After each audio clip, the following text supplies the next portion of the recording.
Boa noite, começamos mais um E-Jornal, edição desse domingo. É um prazer estar aqui com vocês e eu trago aqui algumas das principais informações do dia. Um domingo de quarentena para a grande maioria dos brasileiros. Eu diria que grande parte do país ainda não está vivendo a realidade de uma verdadeira quarentena, trancado dentro de casa. Muitas pessoas optam por fazer atividades físicas, tentar sair um pouco para não ficar confinado.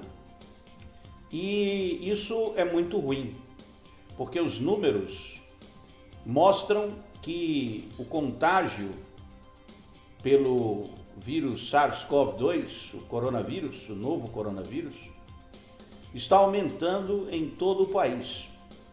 Deve aumentar ainda mais até o final do mês de maio e ainda mais entre junho e julho. Nós estamos talvez no início, no começo de uma grande tragédia brasileira. Alguns países do mundo já conseguiram passar por esta fase que nós estamos passando agora, mas esse é o nosso momento e está muito difícil para muita gente, porque quem tem uma renda garantida, que pode ficar em casa, aí opta, né? Em alguns lugares ainda é possível sair e algumas pessoas estão aproveitando para sair de casa, para passear ou até para ficar em casa e se divertir com os amigos. Mas a situação não é assim para todo mundo e algumas pessoas estão com muita dificuldade, né? Estão passando muita dificuldade porque não conseguem trabalhar. São pessoas que trabalham no fluxo, precisam que haja um fluxo de pessoas, de mobilidade de gente para poder ter o seu comércio, né? São comércios ligados diretamente ao fluxo de pessoas.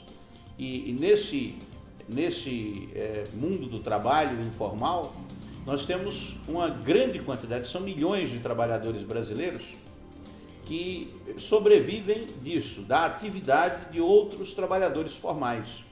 O fluxo de pessoas faz com que eles possam sobreviver. E o que nós temos observado nos últimos dias é que esses trabalhadores estão quase sem renda. Nós vamos falar sobre isso também, porque o auxílio emergencial está saindo para muita gente, mas um grande número de pessoas está ficando de fora. E a gente vai falar sobre como conseguir o auxílio emergencial se você foi preterido quando se inscreveu. Existem algumas pessoas que estão tentando de outra maneira e que têm conseguido algum sucesso. Eu vou trazer algumas informações sobre isso aqui. Mas eu quero desejar aí um bom final de domingo para todos e já vou trazendo aqui algumas das principais notícias do dia do nosso programa. Nós começamos falando um pouco sobre o jornal, né, o que está na capa do jornal Folha de São Paulo de hoje. Destaque para uma matéria em que a manchete é a seguinte: a Polícia Federal avisou Flávio Bolsonaro de que pegaria Queiroz, afirma ex-aliado. Quem é esse ex-aliado? O ex-aliado aí em questão é o Paulo Marinho, suplente do senador Flávio Bolsonaro, e que relata ter ouvido dele que a polícia segurou a investigação antes do segundo turno de 2018. É uma entrevista exclusiva da Folha de São Paulo que traz essa matéria bombástica, porque coloca ainda mais lenha na fogueira do inquérito que está tramitando no Supremo Tribunal Federal e que investiga a suposta tentativa ou interferência do presidente da República na Polícia Federal, conforme denúncia feita pelo ex-ministro da Justiça, Sérgio Moro. Sérgio saiu do governo atirando, denunciando o presidente. Já apareceu um vídeo aí que amanhã deve provavelmente ser apresentado pelo ministro Celso de Mello, do Supremo Tribunal Federal. Ainda não se conhece o conteúdo desse vídeo, mas é o vídeo de uma reunião do Conselho Ministerial, onde o presidente da República, junto com seus ministros, estariam traçando estratégias para enfrentar a crise do coronavírus, e no meio das conversas o presidente teria dito que ia interferir na Polícia Federal e, se o ministro não quisesse, ele ia demitir o ministro. O Moro teria saído do governo devido a essas declarações de Bolsonaro. A fita ou a gravação com essas informações, com esses discursos, já está em poder do Supremo Tribunal Federal e deve ser o conteúdo divulgado. Não se sabe se a íntegra da reunião ministerial, que teria tratado de outros assuntos, bem como talvez só a parte, né, em que o presidente, se dirigindo ao ex-ministro da Justiça, ameaça ele de demissão se ele não trocar o diretor da Polícia Federal, porque o presidente da República disse que queria proteger os seus filhos, seus familiares, seus amigos, né, de investigações que estariam sendo feitas pela Polícia Federal. Aí hoje sai na Folha de São Paulo, domingo 17 de maio, essa notícia aí que vocês estão vendo. Polícia Federal avisou Flávio Bolsonaro de que pegaria Queiroz, afirma ex-aliado. Eu li a matéria, tem uma entrevista bem comprida, e o Paulo Marinho é suplente de senador, ele é suplente do Flávio. O Paulo Marinho, junto com o Bebiano, foram os responsáveis, né, um dos responsáveis pela eleição de Jair Bolsonaro em 2018. Eles ajudaram muito. O Paulo Marinho é um empresário e botou muito dinheiro na campanha de Jair. É tanto que se tornou suplente de senador na chapa do filho de Jair, né, na chapa do Flávio. Aí o Paulo Marinho saiu-se com essa. Deu uma entrevista à Folha de São Paulo, delatando o seu colega de chapa, senador, de que ele teria recebido, olha que coisa interessante, o Flávio teria recebido uma dica de um delegado da Polícia Federal que ia haver uma operação contra ele. E aí o Flávio recebeu essa dica de um delegado da Polícia Federal que encontrou-se com ele de frente à Polícia Federal no Rio de Janeiro.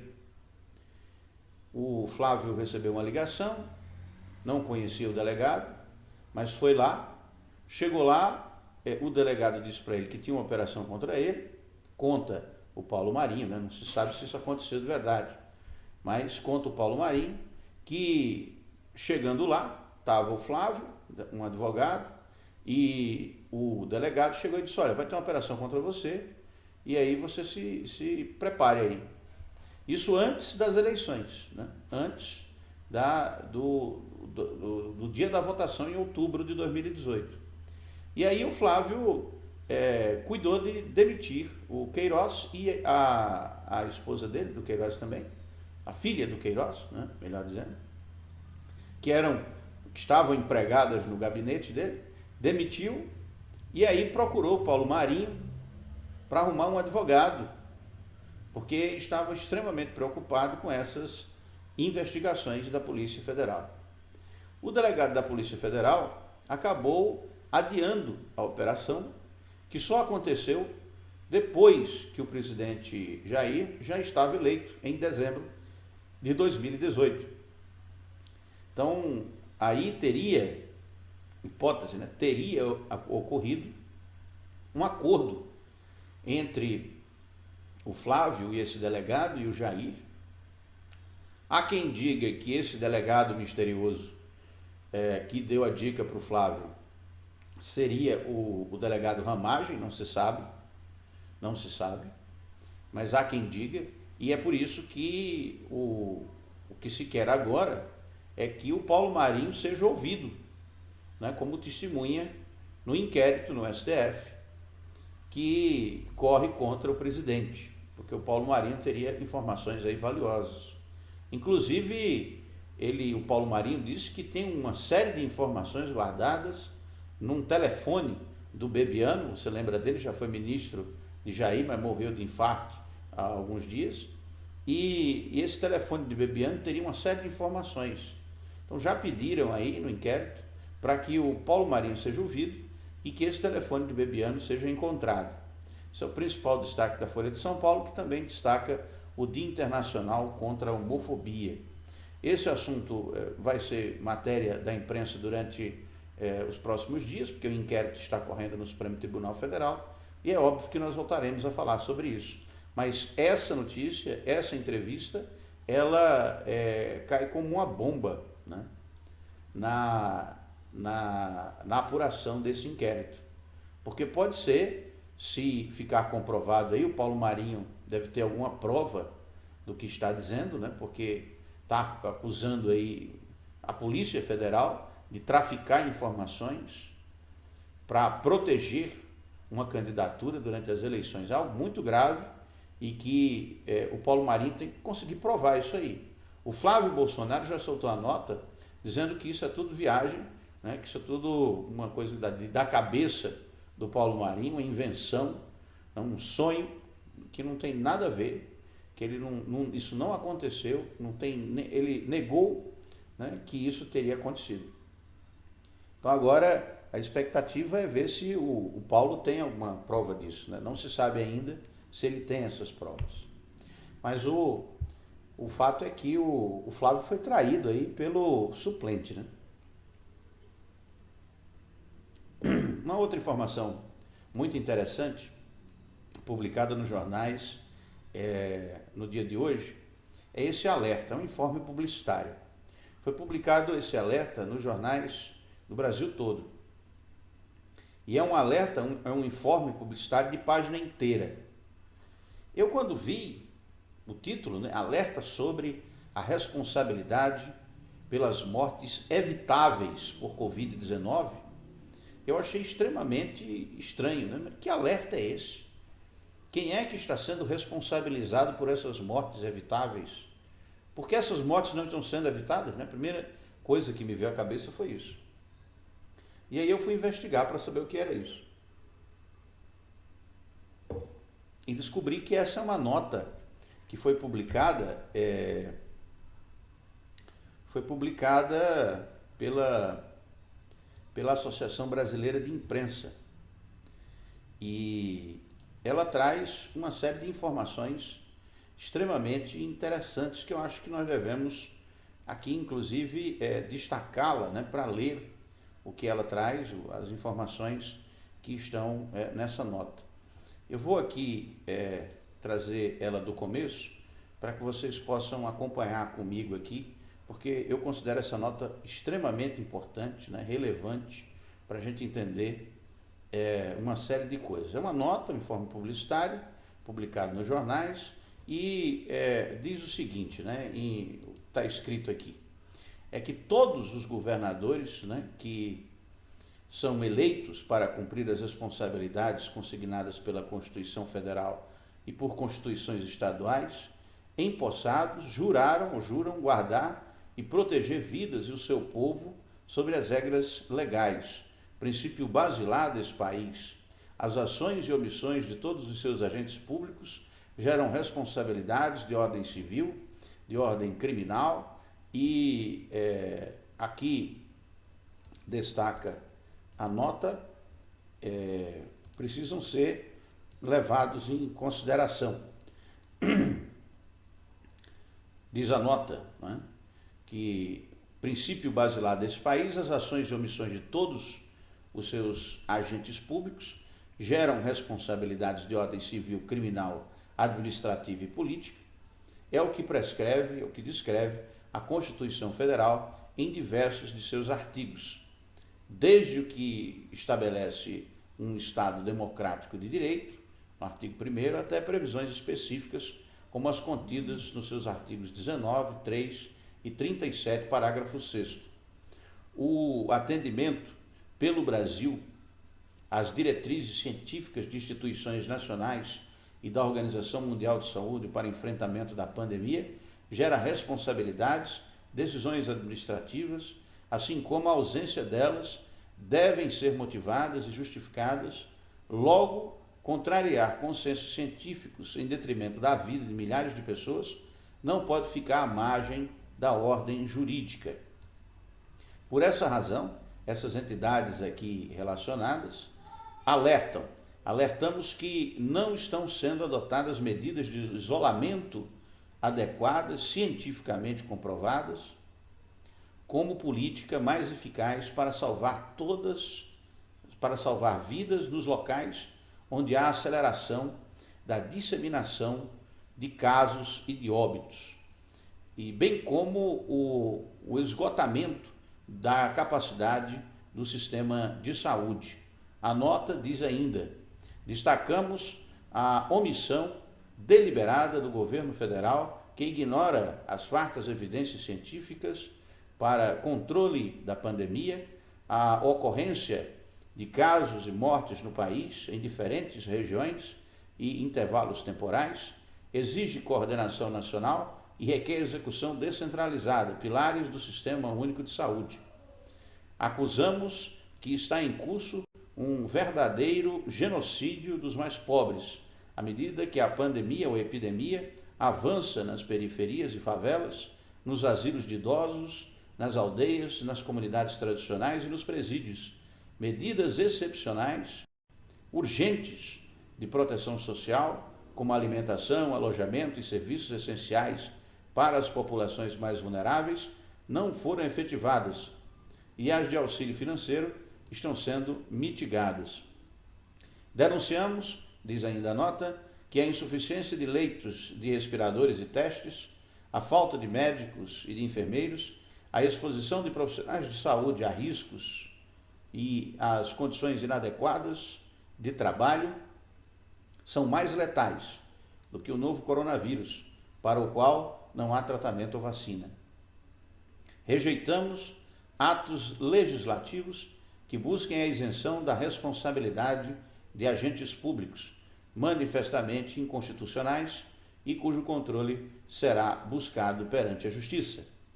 Entidades científicas de defesa dos direitos humanos, estão reunindo evidências e provas para a demonstração das consequências dessas irresponsabilidades, visando subsidiar iniciativas aptas a exigir a apuração de atos de improbidade e a reparação do dano coletivo.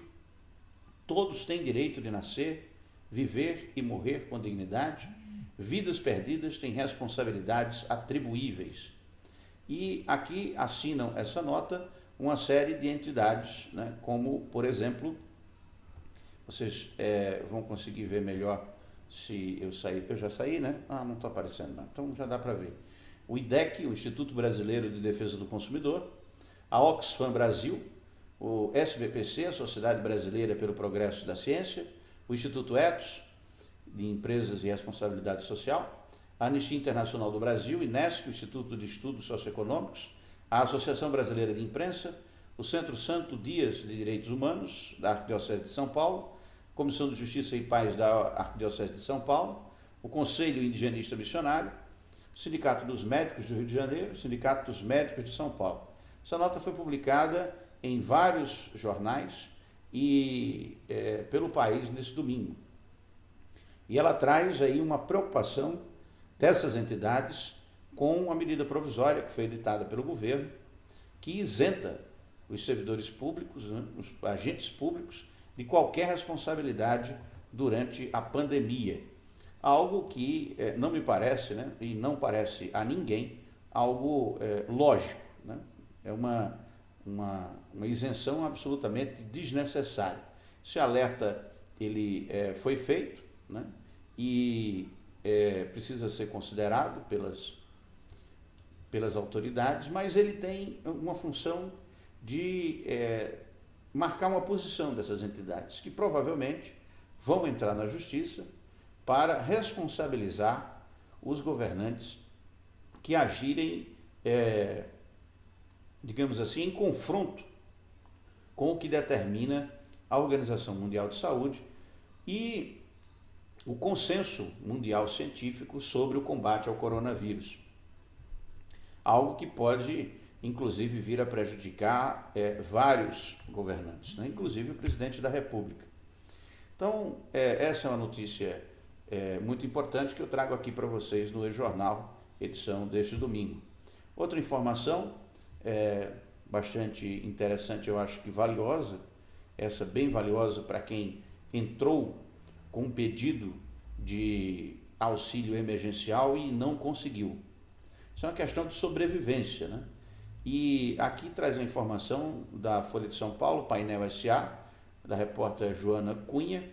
Ela diz que os gargalos na distribuição do auxílio emergencial oferecido pelo governo na pandemia turbinaram a procura pela Defensoria Pública da União. E em abril, o órgão fez 5.319 registros e o volume deve saltar. Em maio, só até o dia 12, foram 3.919 no país. É exponencial o crescimento do número de pessoas buscando a Defensoria para abrir um processo de assistência jurídica e saber por que tiveram indeferimento no pedido do auxílio emergencial. A informação foi dada pelo Atanásio Lucero, que é defensor nacional de direitos humanos.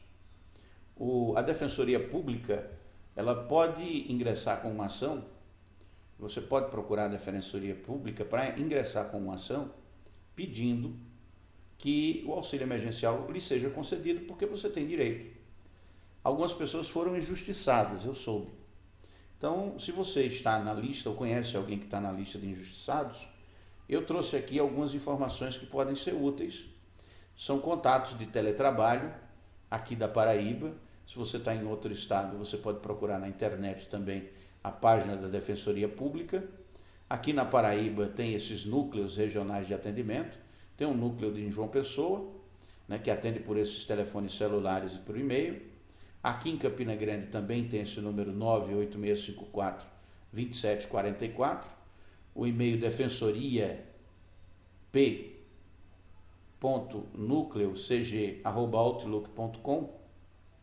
Eu, inclusive, mandei um e-mail para esse núcleo para testar se eles realmente estão funcionando, mas eu não recebi resposta. Mas eu imagino que isso aconteceu porque hoje é domingo, né? Então, um dia de domingo, é possível que não tenha o atendimento. Mas o atendimento está funcionando no horário comercial através desses contatos de teletrabalho em Guarabira, Patos, Souza e Cajazeiras, para quem está me acompanhando aqui no estado da Paraíba.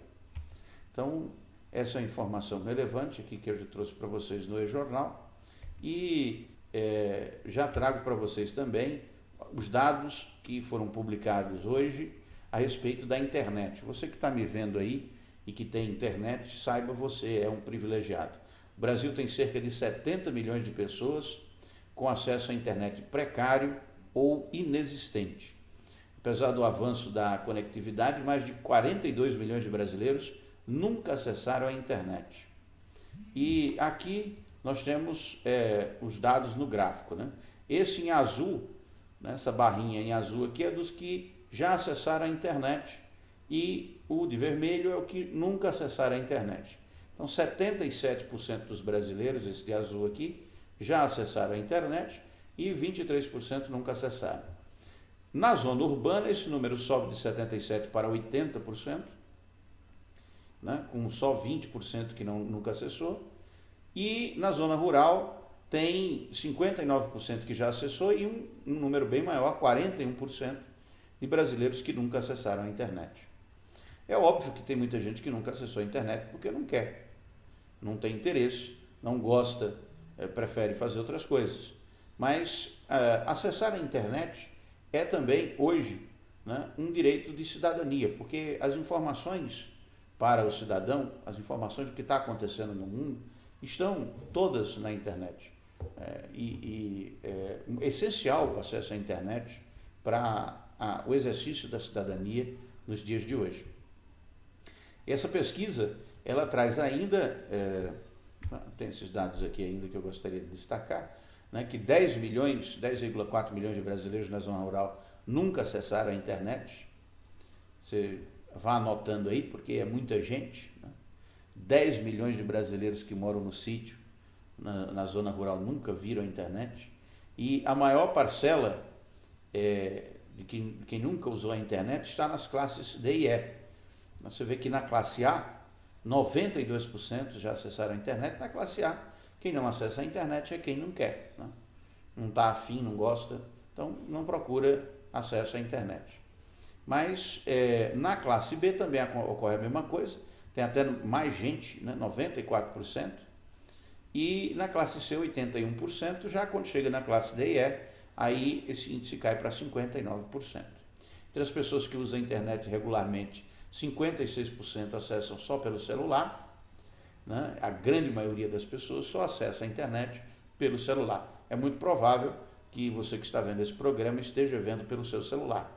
Eu quando vi esse dado, inclusive, eu repensei um pouco o formato desse programa, talvez ele tenha que mudar um pouco depois dessa informação.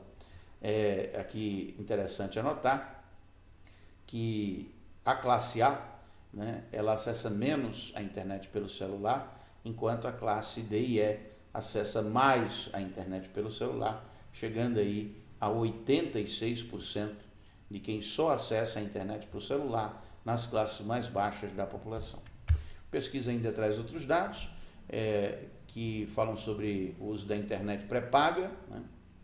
A internet pré-paga caiu, né, um pouco, bastante, né?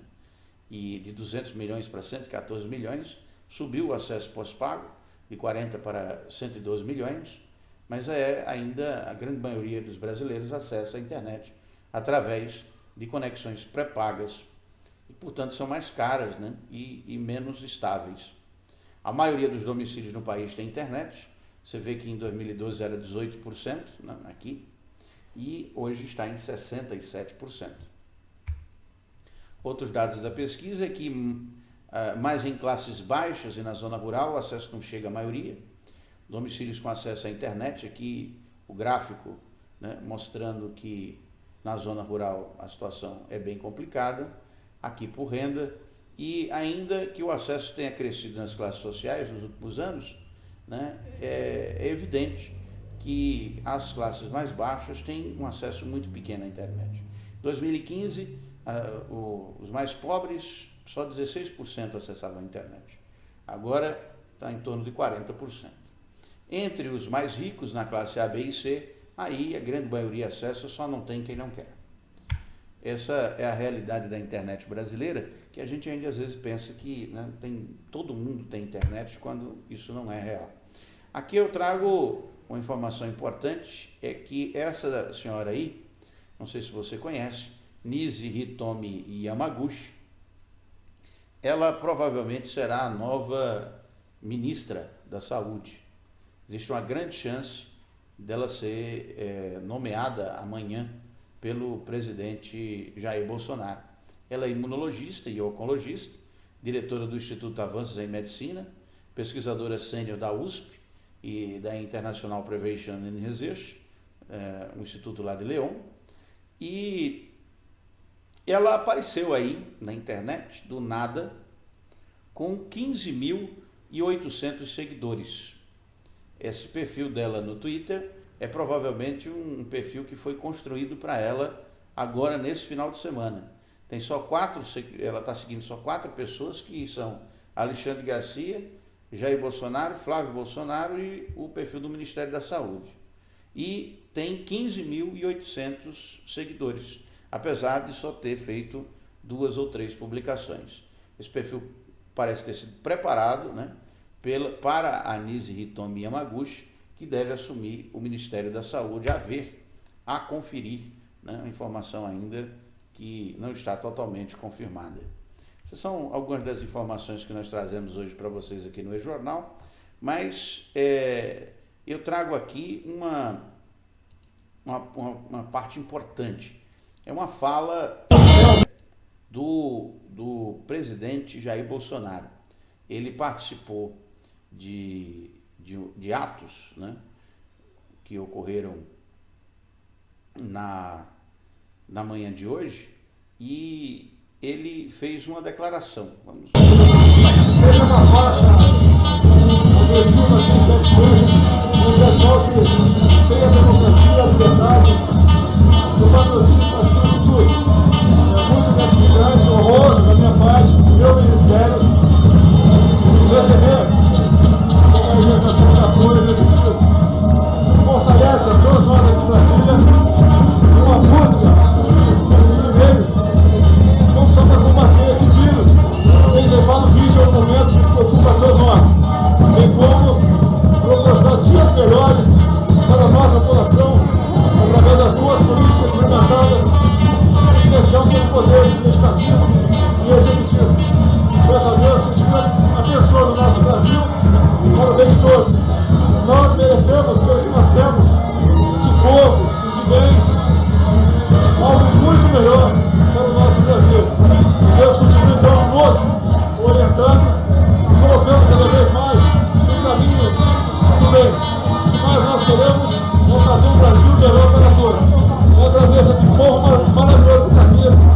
absoluta que é realmente aquele que deve ditar as nossas normas, o nosso norte, o que nós queremos e precisamos.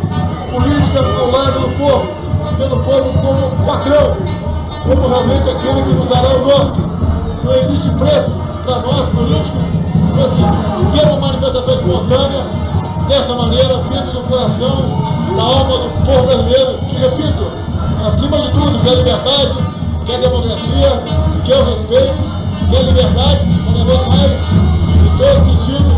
Nós temos certeza que conseguimos esse ano, que nunca tivemos, longe de nós, ao longo dos últimos anos, nós vamos conseguir mudar o destino do Brasil, apesar dessa crise que tem afetado o mundo todo. Obrigado aos ministros, obrigado ao povo maravilhoso que está aqui. Estamos juntos, Brasil nosso. Está aí a declaração do presidente Jair. Você vê que é uma praça com bastante gente, né? Ali é a Praça dos Três Poderes, e várias faixas, né? Algumas delas pedem que o Supremo Tribunal Federal seja fechado. Outras sugerem que o Parlamento Brasileiro, o Congresso Nacional, seja fechado. Outras ainda pediam que fosse implantada no Brasil uma ditadura militar. E essas manifestações, elas foram recebidas pelo presidente da República como manifestações democráticas e espontâneas. Você vê que não tem muita gente, né? Um pessoal que está ali de frente para o Palácio, com esse cercado. As pessoas estão ali na frente do cercado, não sei quantas pessoas tem, mas não é uma grande multidão. E fazem muito barulho, né? Estão ali protestando a favor, né? Prestando a sua solidariedade, seu apoio ao presidente da República, que nesse momento no país está passando por situação bastante complicada, cercado por uma série de acusações importantes que podem ameaçar, inclusive, a sua gestão. O Bolsonaro comemorou, né, isso aí. Ele foi lá embaixo, falou com todo mundo, inclusive participou de um ato que aí, esse ato me deixou pensativo. Eu queria que vocês acompanhassem aqui comigo. Como povo brasileiro, Reconhecemos perante o Senhor nosso Deus, Deus de Israel, que nós somos um povo abençoado e temos um presidente escolhido por ti, um presidente abençoado. Peço-te que os teus anjos, os arcanjos, anjos de guerra, comuna a minha oração agora, e todas as orações de todos aqueles que creem no Senhor, que os seus anjos tenham ordem de ti, para proteger o nosso presidente, eleito pelo seu povo. Proteja ele e sua família, a todos que têm o seu sangue, dispensa os teus anjos. Obrigado. Permaneça conosco. Amém. Bolsonaro somos nós. 1, 2, 3. Bolsonaro somos nós! Tá aí, né? É uma manifestação que aconteceu também ali no Palácio do Planalto hoje pela manhã. O que chama a atenção nessa manifestação é o caráter paramilitar. Não existe aí nenhuma arma, né? Visivelmente não dá para ver nenhuma arma, mas estão todos vestidos como militares e estão prestando uma homenagem religiosa ao presidente da República, fazendo uma saudação com a mão, né? É um ato que pode ser interpretado como um ato, uma reunião política paramilitar, o que é vedado pela Constituição. O presidente recebeu esses militares paraquedistas que estão aí fardados com uma camisa de apoio ao presidente da República e que se manifestam de forma bastante efusiva, estando prontos para defender o governo do presidente a qualquer custo, segundo o que argumentaram.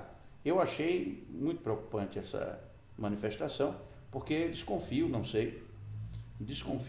de que essa manifestação é vedada pela Constituição, considerando as determinações constitucionais que existem na Carta Magna, que proíbem, né, que o acontecimento, a realização de atos políticos paramilitares.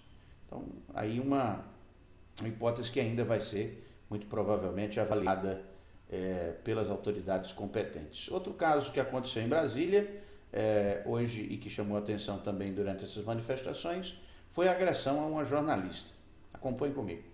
Chegou a mencionar aqui anteriormente, mais cedo, um pouco antes da chegada do presidente Jair Bolsonaro, a gente se posicionou ali para fazer uma entrada aqui com vocês e a gente teve alguns problemas técnicos e acabamos saindo do ar um pouquinho. Nesse intervalo, uma das manifestantes, uma das apoiadoras ali do presidente Jair Bolsonaro, que circulava com uma bandeira criticando ali os profissionais de imprensa, se referindo aos jornalistas como lixo, ela balançava a bandeira e em determinado momento ela me acertou com a bandeira na cabeça. Logo em seguida ela se desculpou, meio aos risos, mas eu tive também ali alguma solidariedade de outros manifestantes que vieram me perguntar se estava tudo bem. A bandeirada não foi forte, então tudo segue aqui, seguimos trabalhando normalmente. Lene. Ainda bem que não foi forte, que não causou nenhum dano maior aí para você, Clarissa. Mas a gente lembra que houve também no dia 3 de maio, por exemplo, uma outra manifestação que teve uma pessoa também agredindo, atingindo um fotógrafo, né, que também faz parte da imprensa, né, Clarissa Oliveira? Tá aí, a repórter Clarissa Oliveira levou uma bandeirada. Ela estava cobrindo as manifestações hoje pela manhã e foi agredida por essa mulher, não se sabe ainda quem seja, né? Estava fardada como manifestante. Interessante essa apropriação dos símbolos nacionais pelos apoiadores de Jair Bolsonaro, né? Eles tomaram conta da bandeira brasileira e do verde e amarelo e da camisa da seleção brasileira. E agora usam esses símbolos, inclusive, para agredir a liberdade de imprensa. O jornalista estava tranquilamente, né, acompanhando ali as manifestações, cumprindo o seu dever, o seu trabalho, e foi covardemente agredida. Algo que, a meu ver, né, foi absolutamente incorreto. Breve intervalo, eu volto em instantes.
Como a gente chegou a mencionar aqui anteriormente, mais cedo, um pouco antes da chegada do presidente Jair Bolsonaro, a gente se posicionou. Voltamos aqui com outra informação, só para finalizar. Você viu aí, né, o vídeo da Clarissa levando uma bandeirada. E, por último, a gente traz aqui informações sobre a Covid-19 no mundo. Você vê aí um dashboard, né, um mapa mundial que mostra o coronavírus em todo o mundo, né? Agora, nesse momento, nesse instante, são dados em tempo real. da doença Covid-19. Você vê aqui embaixo, no mapa, 17 de maio, né, de 2020, 8 horas e 32 minutos, e a última atualização, né, 8 horas e 32 minutos da noite, são 4.710.614 pessoas infectadas, 315.023 mortos, e o dado é que o Brasil está aqui, ó. Brasil, 241.080 mortos. Bom, 241.080 casos. Tomara que não cheguemos a esse número de mortos, né? Mas temos aí 241.080 mortos, ou melhor, 241.080 casos confirmados e 16.118 mortos. O Brasil está, você vê aqui os Estados Unidos em primeiro, Rússia em segundo, a Inglaterra, United Kingdom, né? Inglaterra em terceiro, e o Brasil já aparece em quarto. É interessante lembrar que há alguns meses atrás, mais precisamente há 2 meses atrás, exatos 2 meses, dia 17 de março de 2020, né? Há 2 meses atrás exatos, foi que começou o problema do coronavírus no Brasil. A primeira morte. Até então não tinha morrido ninguém. Nesses 2 meses, morreram 16.118 pessoas. Nesses 2 meses, a doença já matou 16.118 pessoas. E como a gente já tinha dito aqui, é possível que cheguemos aí a 88 mil mortos até o mês de agosto. Você vê aqui embaixo, à direita, à esquerda do seu vídeo, como os números estão subindo, né? A curva não parece estar caindo. A quantidade de casos confirmados no mundo e a quantidade de casos confirmados no Brasil só tende a crescer. 4 milhões no mundo, 241 mil no Brasil, 315 mil mortos no mundo, e o Brasil está, né, aqui entre as primeiras posições, como um país onde tem a maior letalidade, um grande número de mortos e também um grande número de casos. O programa vai ficando por aqui. São essas as informações que nós tínhamos para hoje. Eu quero agradecer a você que esteve conosco e que acompanhou o nosso programa durante essa noite. Tem alguns comentários aqui e algumas pessoas que participaram do programa, né? Acho que é importante também destacá-las, e eu preciso achar aqui como entrar no Facebook para falar com o pessoal, porque várias pessoas estão querendo participar do programa, e aí eu tenho elas aqui, né? O pessoal está aqui. Muito bem. As pessoas participando do programa, e eu trago agora essas participações. Muito bem. Várias pessoas aqui que mandaram cumprimentos, né? Obrigado a todos que passaram por aqui. E nós temos aqui 2 comentários. Um deles deixa eu ver aqui.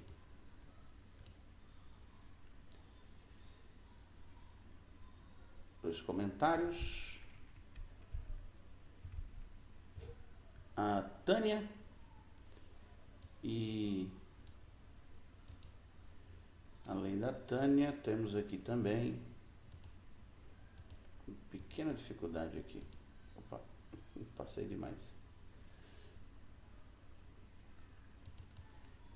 Estou com uma dificuldade aqui, mas enfim, para mostrar para vocês, os nossos participantes, acho que eu vou ler aqui, está mais fácil, né? A tela aqui está um pouco mais complicado. Então vamos aqui para o celular, onde eu tenho aqui as pessoas que entraram em contato com a gente, participando do programa. Agradecer a elas. Antônio Silva, que está em Natuba, a Tânia Lourenço Batista e o Rosan Rangel, que está assistindo aqui comigo e participando também do programa. Esses são os nossos participantes de hoje e eu quero agradecer a você que passou por aqui. Esse programa vai estar disponível também no Facebook e também no YouTube e nas suas redes sociais. Tenham todos uma excelente noite e até amanhã.